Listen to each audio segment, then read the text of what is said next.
Hi everyone, my name is Jan Flanagan and I am from Canine Tail Shakers. Welcome to our video. We're doing some free videos for everyone during this pandemic. As we know, a lot of people have rescued dogs or adopted dogs or bought dogs. It's a perfect time because a lot of people are home now and they can have the time at home to spend with them and help train them. So considering some of the training facilities are closed and there's not a lot of options for group classes, the New Lenox Library had come up with a great idea to put together maybe some free videos for everyone to help you along. I do want to state that these are very generalized videos. Certain circumstances might be different for certain dogs in certain situations. So I'm trying to speak to a broad audience from young dogs to old dogs. I can't get into specifics in regard to training tools or behavioral issues because every circumstance is very different and we need to see the dog in order to make any specific recommendations. So when I'm talking in these videos, I want you all to know we're being very, very vague and very, very general because we're trying to cover a large, broad audience here in regard to both families and dogs. So the first thing I'm going to talk about in this video are items you guys should have or get right away if your dog is at home. And these are things that you're going to utilize until you can get to a trainer.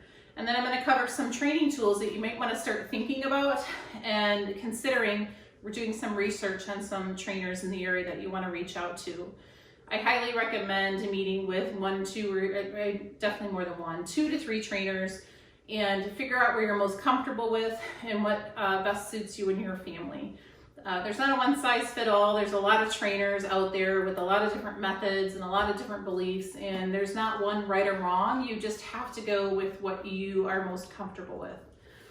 The first thing I'm going to talk about before I get into these tools is things that your family should be doing prior to getting your dog or as soon as possible if your dog is already home. You need to sit down as a family and talk about the terminology you're going to be utilizing for your dog.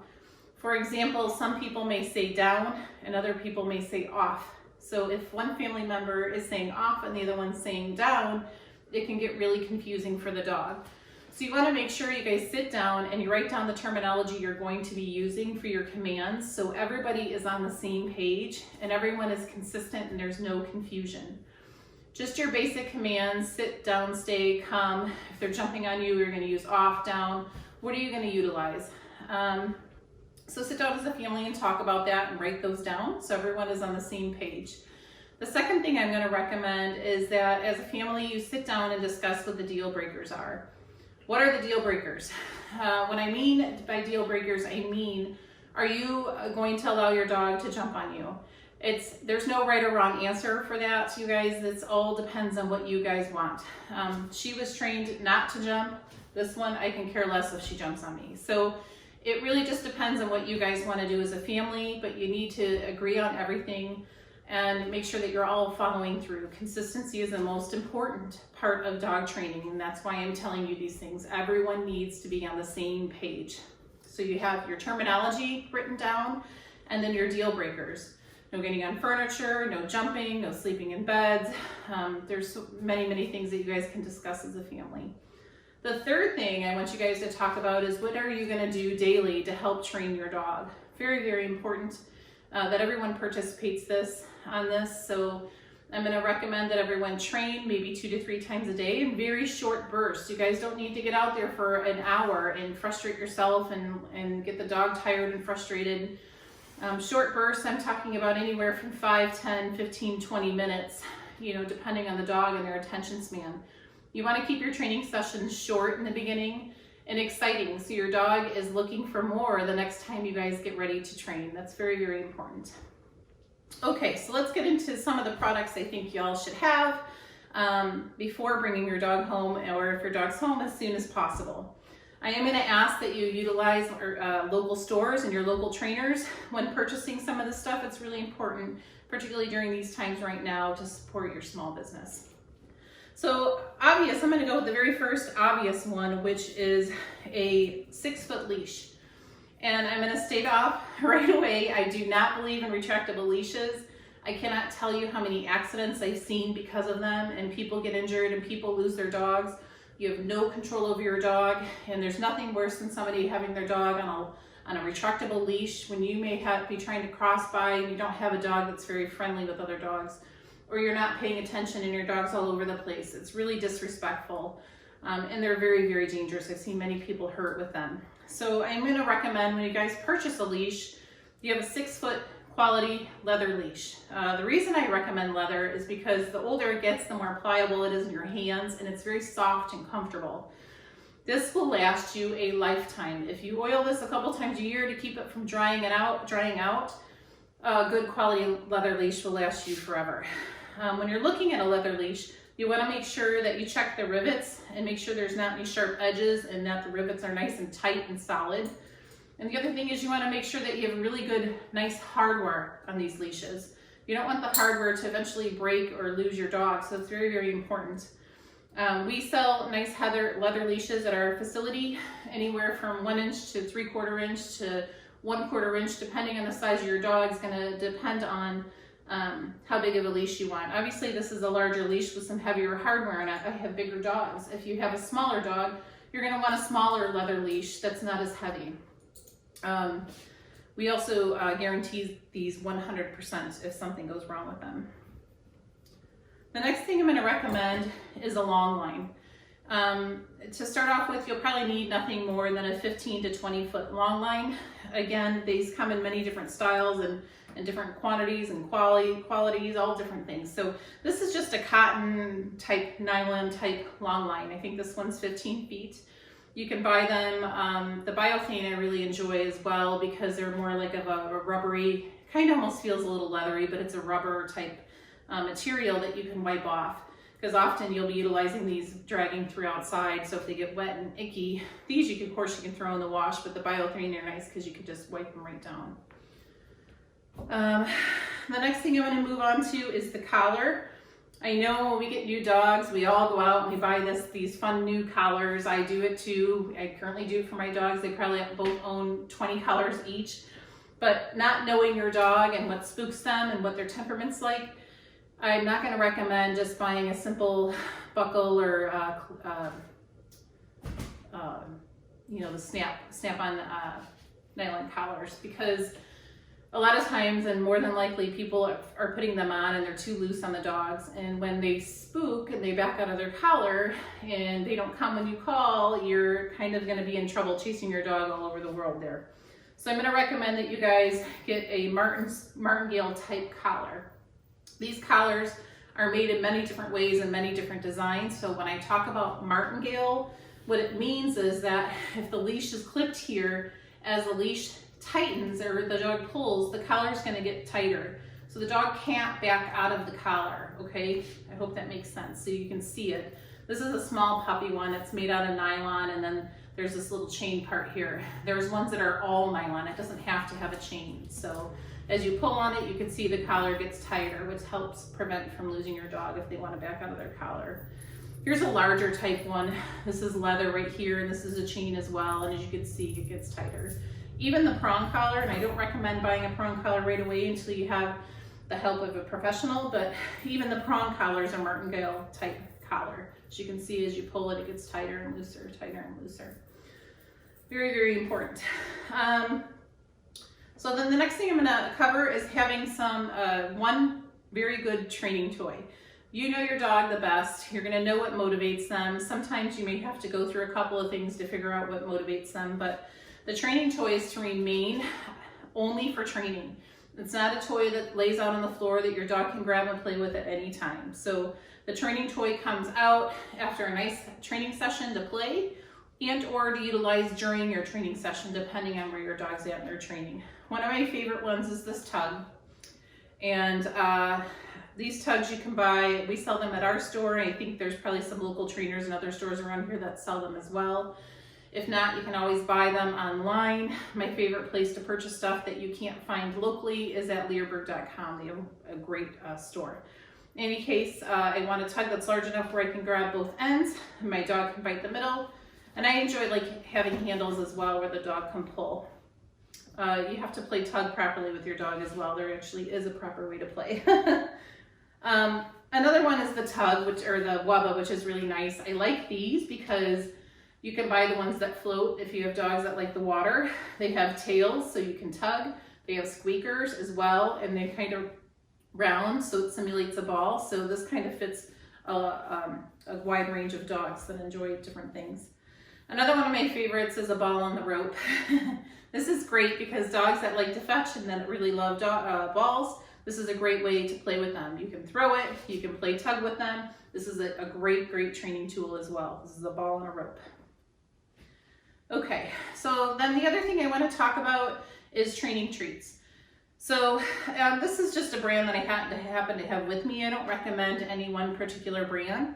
What I am going to tell you though is that you want a training treat that is soft and pliable, not like a Milk-Bone biscuit. You want your dog to be able to chew it quickly so you can keep rewarding and move on to the next training phase or training step, whatever you're doing. Typically training treats are very small, like the size of a pencil eraser, or maybe the tip of your pinky, and they're soft so the dogs can chew them, and very simple. You can keep rewarding them if you need to work on something, and they can get through them very quickly. You want a training treat that is very high value. Some people cut up hot dogs, some people cut up chicken or steak, some people use lunch meat, some people cut up cheese. Whatever it is, you need to figure out what your dog is in love with. So a very high value training treat, okay? Then the next thing I want to talk about are, I like using Kongs. We'll utilize these during crate training if the dog needs to remain in the crate and we're just training them to stay in the crate for longer periods of time. You obviously want to get one that's sized for your dog properly. I like to stuff mine with peanut butter or liver, or sometimes I blend my own mixture and I stuff it in there and I put them in the freezer so they last a lot longer when they're frozen. It's good exercise for your dog's jaw and it helps entertain them while they're in the crate. What else do I have here? I want to talk about the crate. Most important part, I do believe every dog should be crate trained. Very important for multiple reasons, not only for potty training, but you don't know your dog yet. You don't want to leave the home and have them destroy something, and worse yet, hurt themselves by swallowing something they should not have. Crate training is also important because if your dog ever gets injured or sick and they need to go to the vet and they need to stay in a crate, you don't want your dog that much more stressed out because they're in a crate. It's very important that you crate train your dog for multiple reasons, sometimes even behavioral reasons.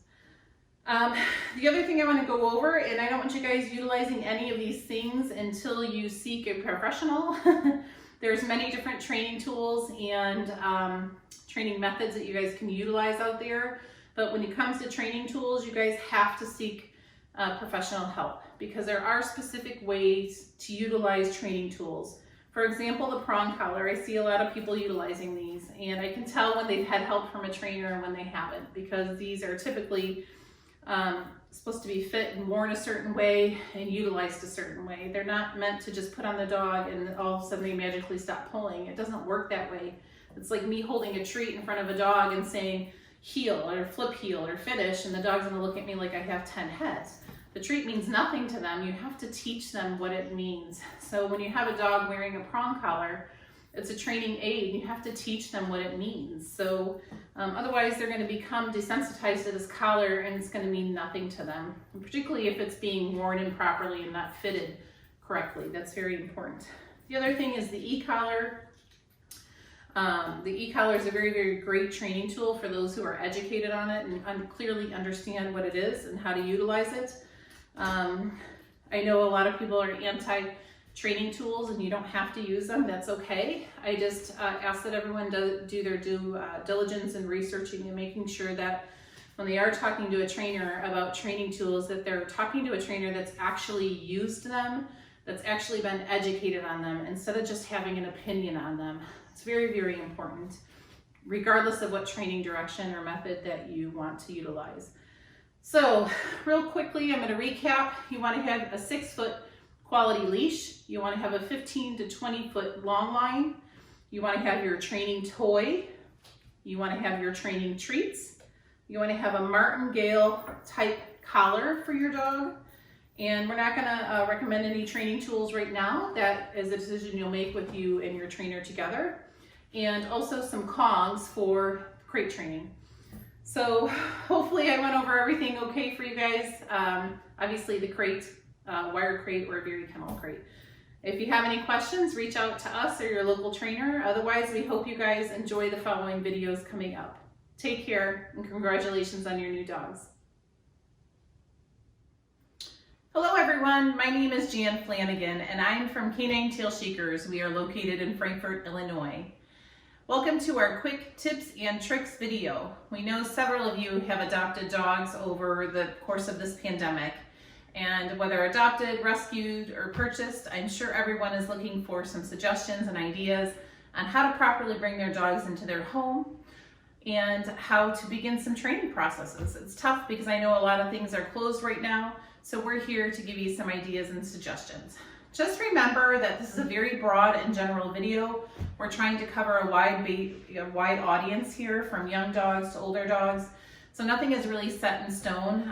We can't cover behavioral issues or problematic dogs because we don't have them in front of us, and we can't talk to you one-on-one via a video. So this is very broad and generalized, but these are some really great tips to start before bringing your dog home and to be prepared for them coming home.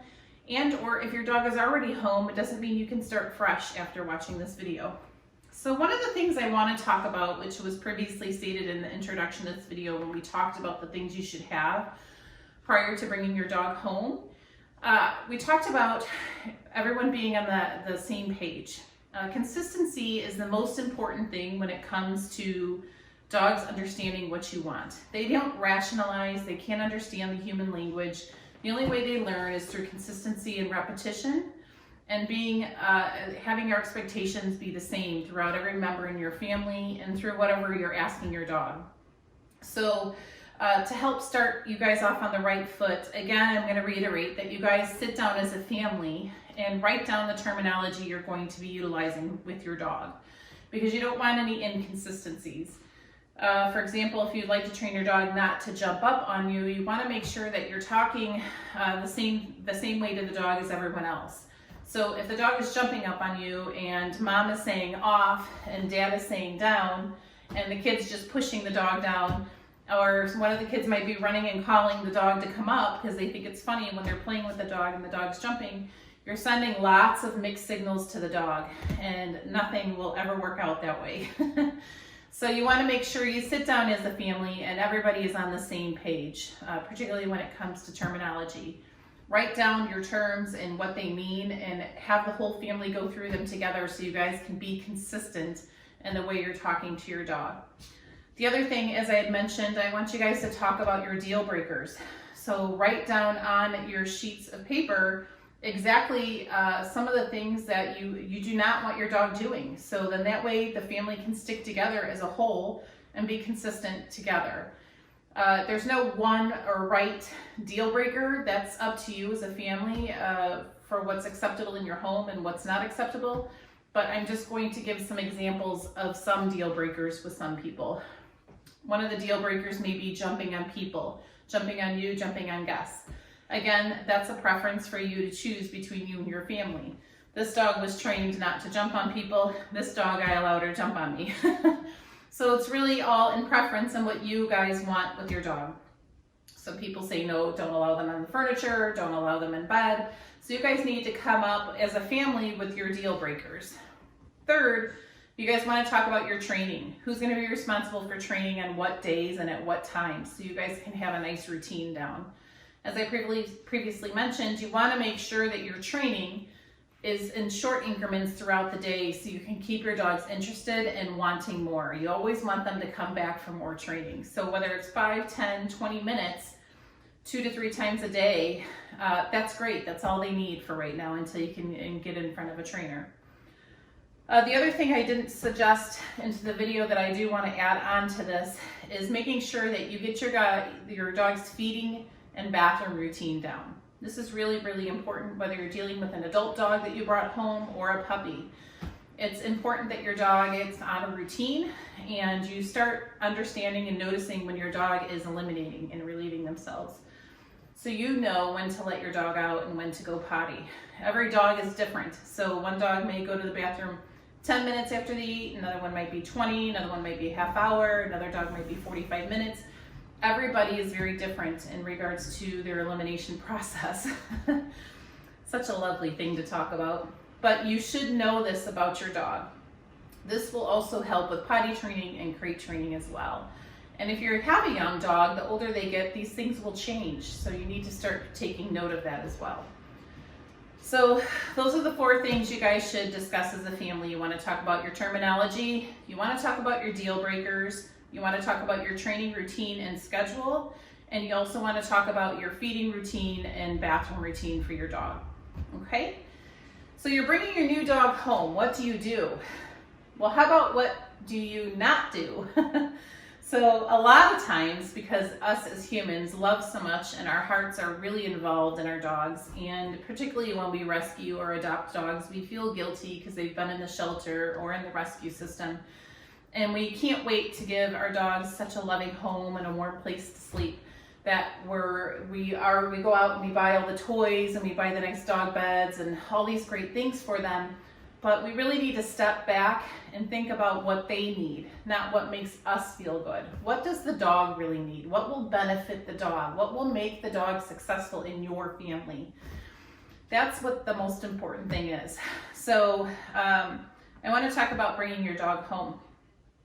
You want to not open your door and just let your dog come into your home and just roam free throughout your home and do whatever they want to do. It's really important that you set boundaries from the get-go. So I highly recommend when you first bring your dog home, your dog is on a leash and you can walk him through your home, throughout the home to get the smells on leash. You can bring them outside to the designated potty area. So if you have a specific area you would like them to go potty, bring them outside and let them go potty in that area. Then I suggest bringing them back in and putting them into their crate right away. Let them settle down and decompress. These rescue dogs and these dogs that are in the shelter systems, they need time to decompress. Not only for the dog to decompress and take in everything that's going on, you want to start setting boundaries for your dog. This is not a free-for-all. So you don't know, as much as you like to think you know the dog that you got, you really don't know. So this is a great time to start setting rules and boundaries and respect. So do not let him tear through your home and jump on your furniture and sleep in your beds and do whatever they want to do. It's important that your dog takes time to start adjusting to his new environment, to who you are and to who the dog is. And I can't recommend, I can't even say enough. Please do not let your kids crawl all over your dogs, jump on them, pull on them, hug them. You do not know these dogs, and your children should not be doing that to dogs in general anyway. It's very disrespectful to the dog. It's not fair. You wouldn't like some stranger jumping all over your child and doing that. Why is it okay for a child to do that to a dog? You have to have respect both ways, not just the dog for you, but you for the dog as well.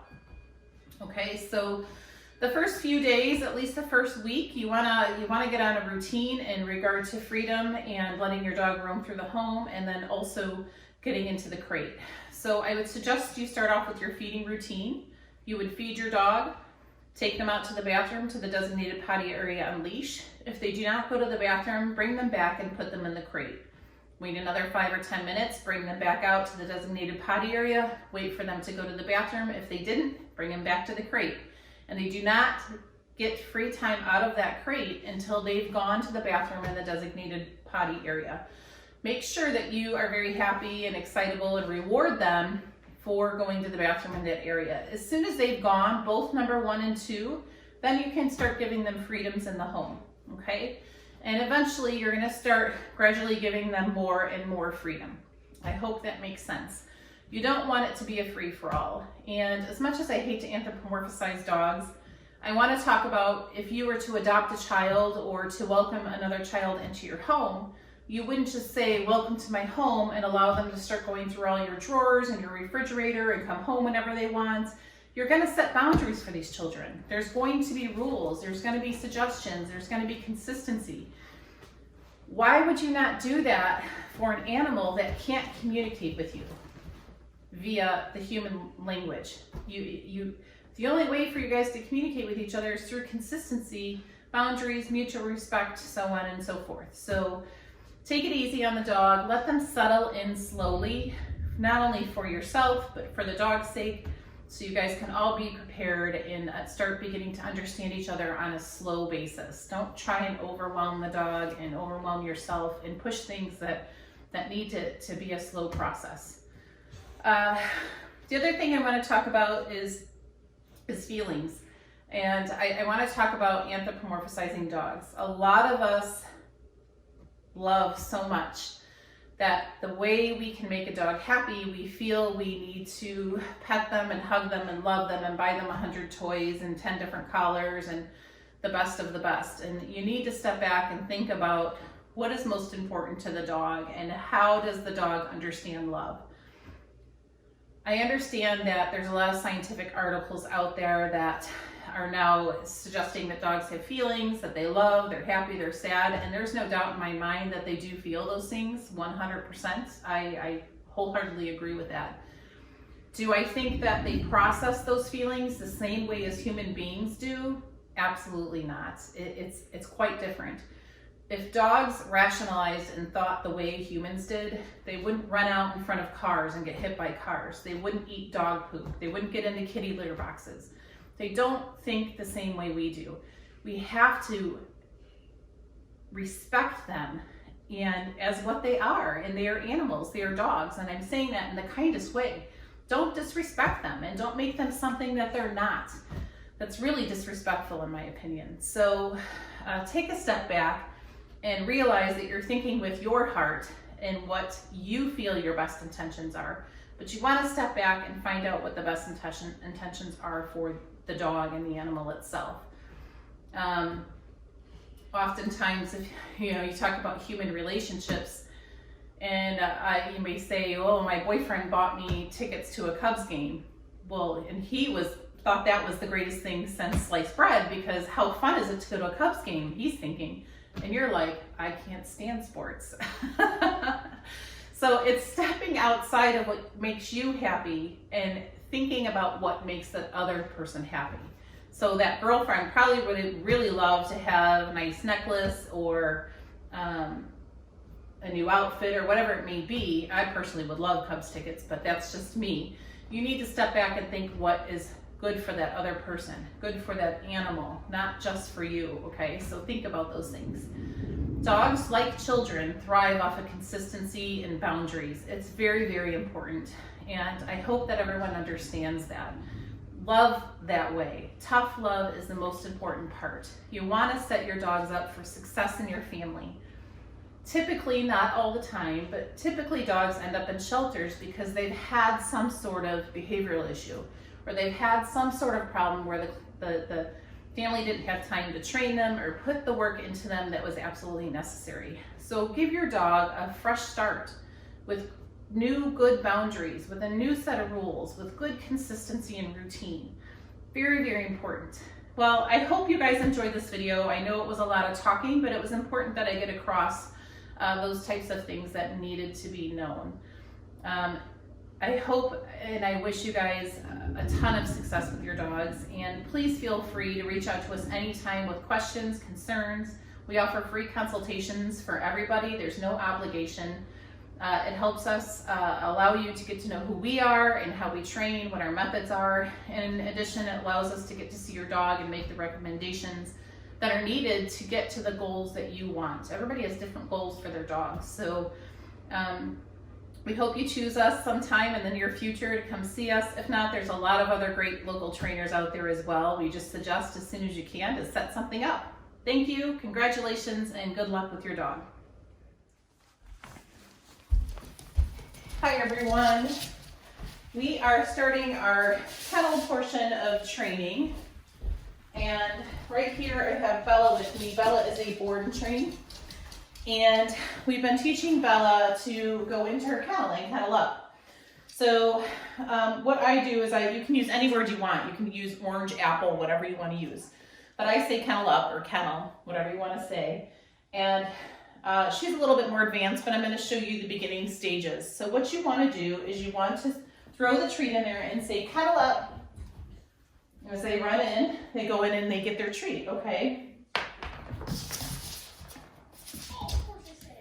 Bella, kennel up. Good. So you want You don't want to be angry. You want to keep everything very nonchalant and fun. Everything's a game. Without. Bella, come up. Stay.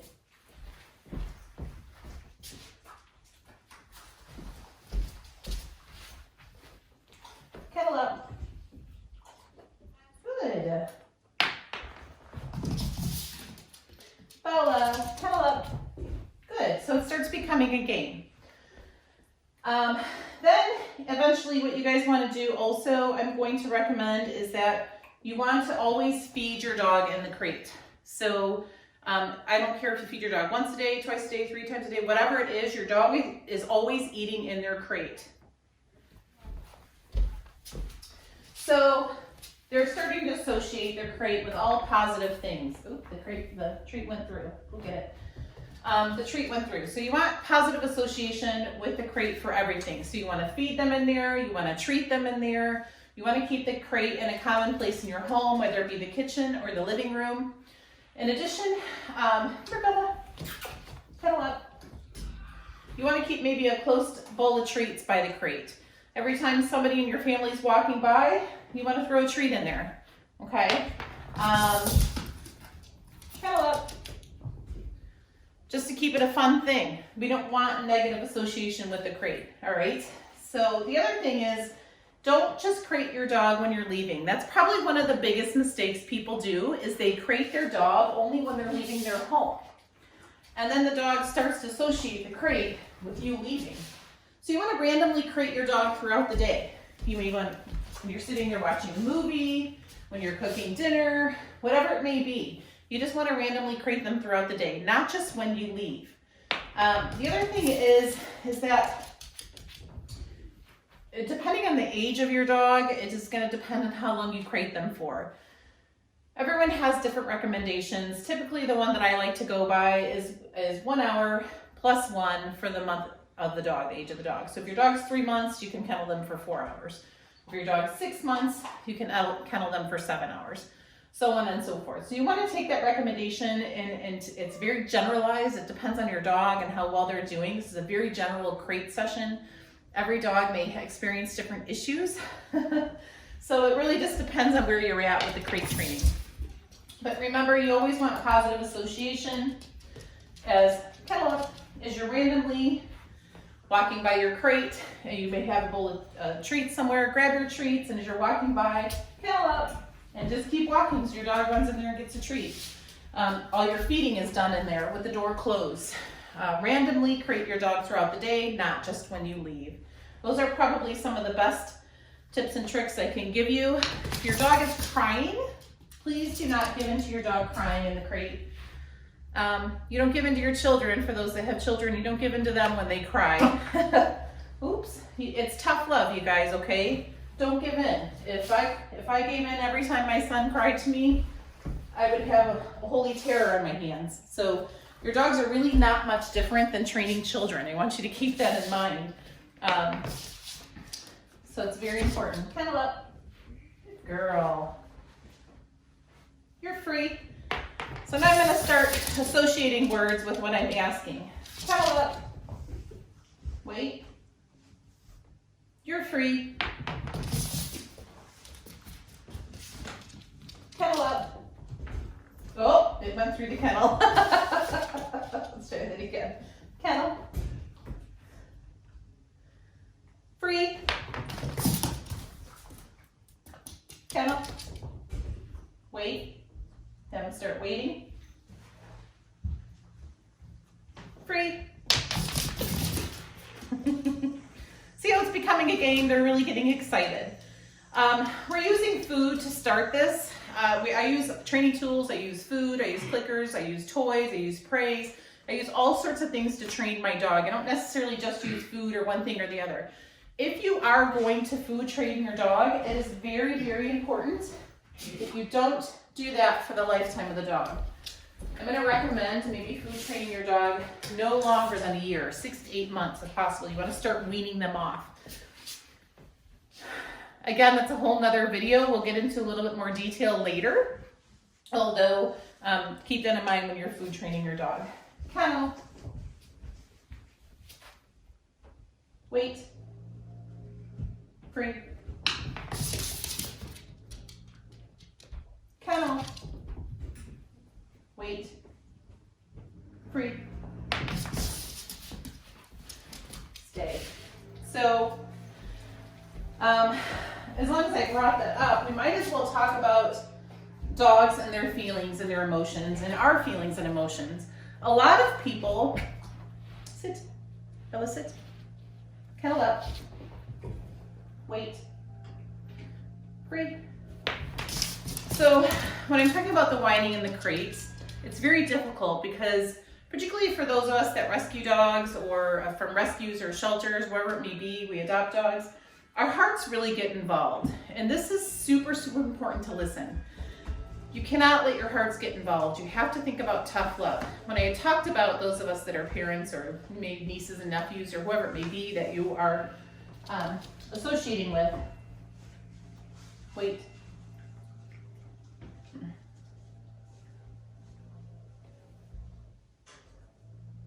Free. Tough love is really important. You can't get your heart involved too much because typically that's when you're going to start having problems. Again, when I had said, if my son had cried and I gave in every single time he cried, I would probably have terror on my hands. And it's not much different with your dogs. It's really important that you follow through so they can grow up to be successful dogs and successful members of your family. Same thing with your kids. You want them to grow up to be respectful members of society and respect your family and others. If you give in every single time, you're gonna end up with a disaster. So it's really not much different when you step back and think about it, the difference between dogs and kids. Following through is your most important thing. Stay. All right. So as we're working more on the crate, you want to start working on the weight portion of it a little bit longer. So as they're really starting to understand kennel up and free, you want to start using the word wait. And depending on where your dog's at, maybe just a couple seconds because they may want to bolt out right away. So start slowly. Wait a couple seconds, back out, free. Good. Kennel up. Wait.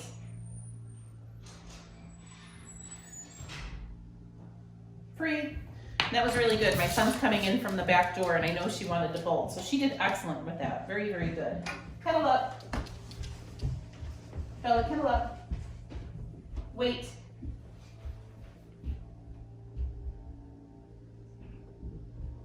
Free. Maybe the first day you just get them used to going in and out of the crate. And then the next day maybe start working on duration a little bit. Wait 1 or 2 seconds. Next day, 1, 2, or 3 seconds. Next day, 4, 5, or 6 seconds. And just make it longer and longer. All the while still feeding your dog in the crate every day. That's very, very important. All the while still throwing a treat in there every time you pass. Randomly creating your dog throughout the day, not just when you leave to go to work or not just when you're leaving the home. Randomly do it throughout the day. Free. Kennel. Wait. I didn't use a treat that time. I'm going to show you a little bit of what we're going to do. We're going to start weaning off the treats. Sometimes she'll get a treat, sometimes she won't get a treat. And eventually, it's going to be very little treats. We're not going to use treats all the time. But then I'll randomly, throughout the year, take her outside and do a quick training session and randomly use treats. You always want them to have that in the back of their mind, okay? Doesn't necessarily mean you have to use it all the time. Cuddle up. Wait.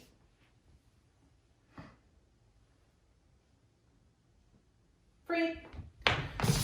And for those that don't want to use treats to train, you can use your training toy as well. So the training toy itself is the reward. Kennel up. Wait. Stay.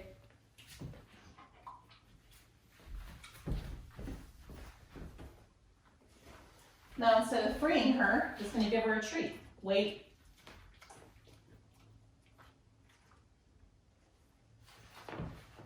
This is very difficult as well because she's seeing other dogs getting treated while she has to wait in the crate. This is working on a little bit of self-control.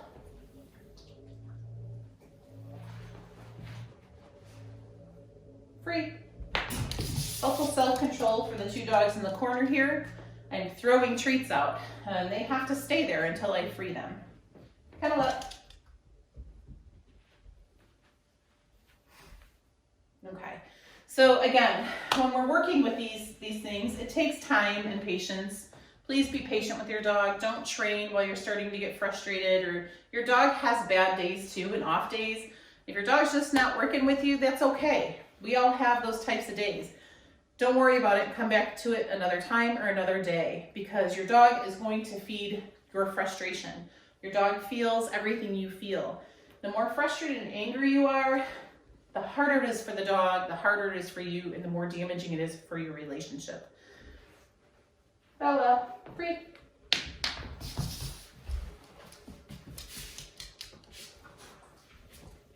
Okay.